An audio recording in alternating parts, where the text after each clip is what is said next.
kita demi Kristus, maka Kristus akan menilai cinta kita itu luar biasa, murni. Kalau kita berani melepaskan rencana kita, keinginan kita, hobi kita demi sesuatu yang Tuhan minta pada kita, maka cinta kita itu sungguh-sungguh teruji.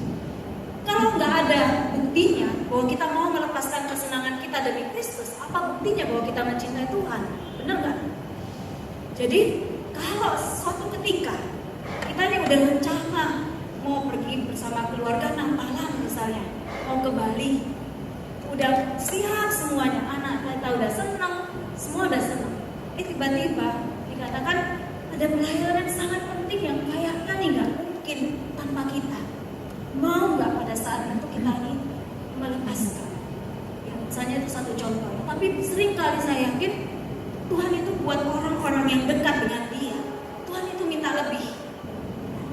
Kalau semakin kita dekat dengan Tuhan, Tuhan juga semakin mau kita mengalami cintanya yang istimewa, lebih dalam lagi.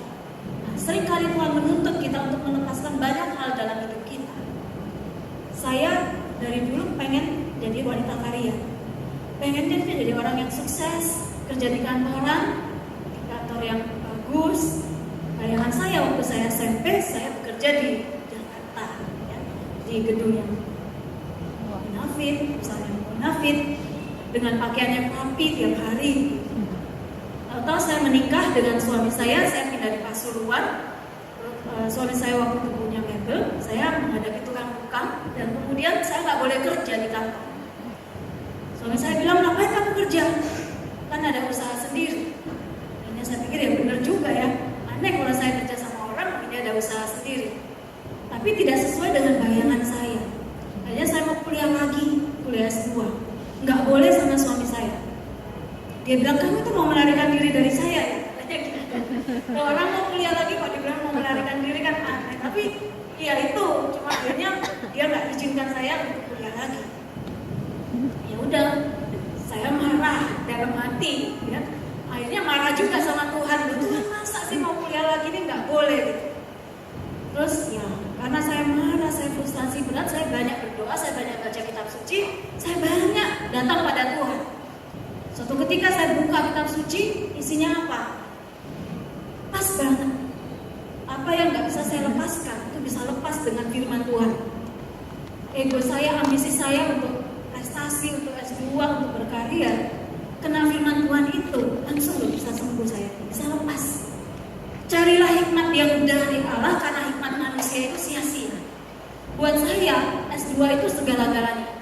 Saya bilang dalam diri saya, kalau saya nggak S2, nggak ada gunanya saya hidup.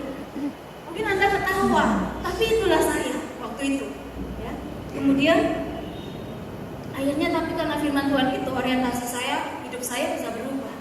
Saya melihat bahwa iya, hidup saya ternyata adalah tujuannya untuk melayani Tuhan dan melakukan apa yang Tuhan mau lewat sesama dan keluarga. Akhirnya setelah saya melepaskan itu, sama suami saya boleh kuliah lagi. Tapi kuliahnya memang di dekat rumah situ, ambil kitab suci, teologi, ya. Kebetulan dekat STFD rumah saya di Malang. Demikianlah jalan Tuhan. Ketika kita berani melepaskan apa yang tidak sesuai dengan kehendak Tuhan, maka Tuhan akan memberikan apa yang sungguh-sungguh kita butuhkan untuk keselamatan kita dan orang lain. Ya. Jadi jangan memegang kukuh apa yang menjadi keinginan kita sendiri, tapi persatukan dengan apa yang Tuhan mau. Nah, kalau kita nggak lepaskan ini, nggak bisa nih Tuhan masuk.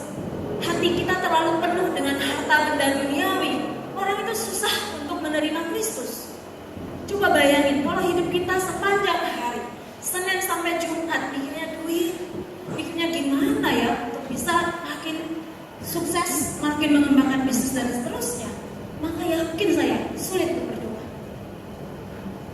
Tapi kalau sepanjang hari apapun aktivitas kita, mau kita kerja di kantor, kita cari uang, tapi kalau tujuan kita bukan uang, tetapi tujuan kita untuk melakukan apa yang Tuhan mau lewat uang kita, lewat usaha kita, maka sebenarnya hidup kita itu udah benar. Doa pun juga mudah, karena kita juga sehari-hari sudah menyatukan hati kita dengan apa yang Tuhan mau. Jadi penting sekali untuk meluruskan tujuan hidup kita. Tujuan hidup kita ini mau apa? Apakah aku mau mencintai dunia ini yang akan binasa?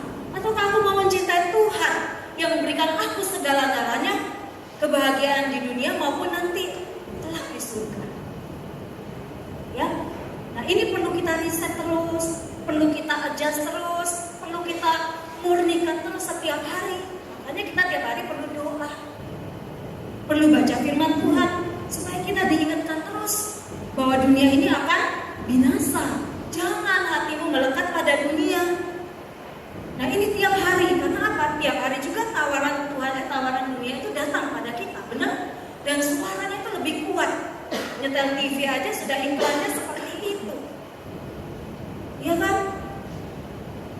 Mau kulit putih, mulus, pakai ini itu dan lain sebagainya. Tawaran itu yang membuat kita itu, oh aku ini berharga kalau aku ini begini menurut pandangan dunia. Padahal bukan begitu menurut pandangan Tuhan. Kalau kita nggak rajin menyeimbangkan apa yang masuk ke panca indera kita lewat semua yang ada di dunia ini dengan apa yang Tuhan mau dalam doa, maka kita akan terseret arus dunia ini. Makanya kita harus betul-betul latih rohani kita itu sekuat mungkin. Ini yang kita katakan mencintai Tuhan sepenuh kekuatan kita. Apapun keadaannya, aku harus berdoa, aku harus baca kitab suci, aku harus ke misa. Karena ini kekuatan kita untuk tetap bisa maju dalam hal rohani. Di dalam hal rohani, kalau kita tidak maju berarti kita sedang mundur. Karena arus dunia ini begitu kuat. Kita harus berjuang, memotivasi diri sendiri untuk tiap hari harus makan sabda Tuhan. Nah, kemudian kalau hati kita udah dikosongkan dari yang dunia, maka Tuhan itu mau masuk. Tuhan itu punya tempat. Tuhan itu bukannya nggak mau masuk dalam hati kita, tapi dia nggak ada tempat. Seperti Yesus itu nggak ada tempat. Disuruh ke Mesir, ya, sampai harus nggak ada tempat di Mesir pun nggak ada tempat maksudnya. Penuh semua. Jangan sampai hati kita ini penuh dengan hal lain sehingga nggak ada tempat buat Tuhan. Jangan Tuhan itu jadi orang buangan. Ya.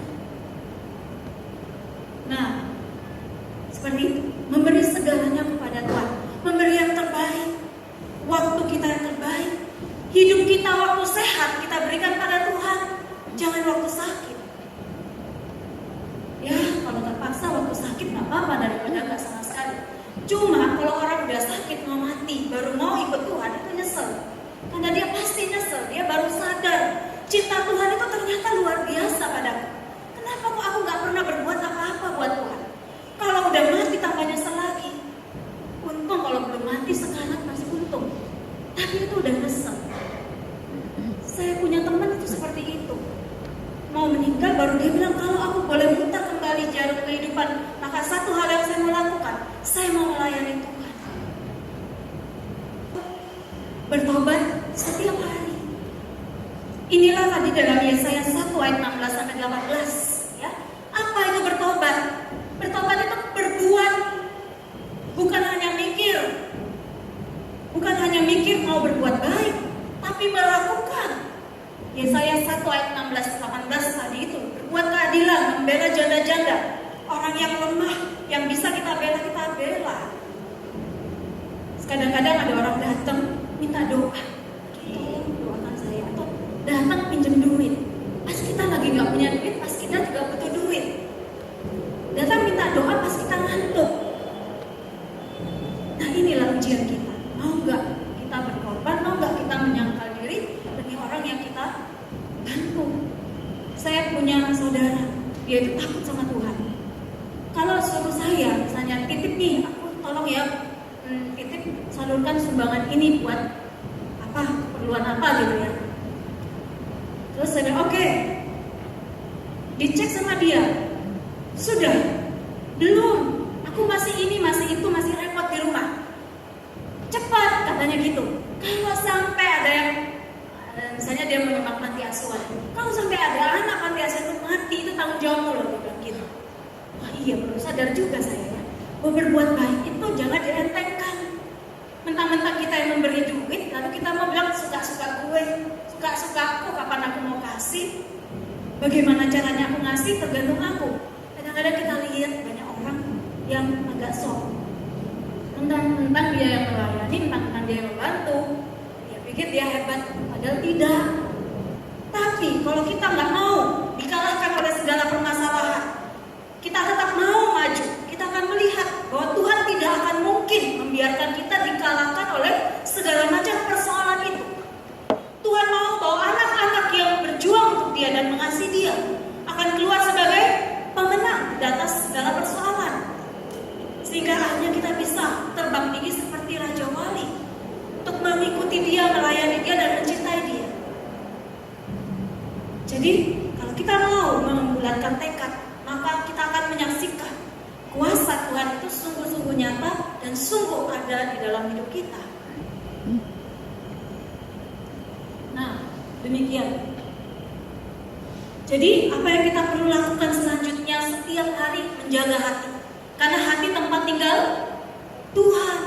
Jangan sampai Tuhan lari. Tuhan gerah karena dosa kita. Karena pikiran kita yang terus-menerus berada pada dunia. Jangan sampai Tuhan yang sudah hadir dalam hati kita itu pergi. Dia bisa pergi kalau kita berbalik dari dia.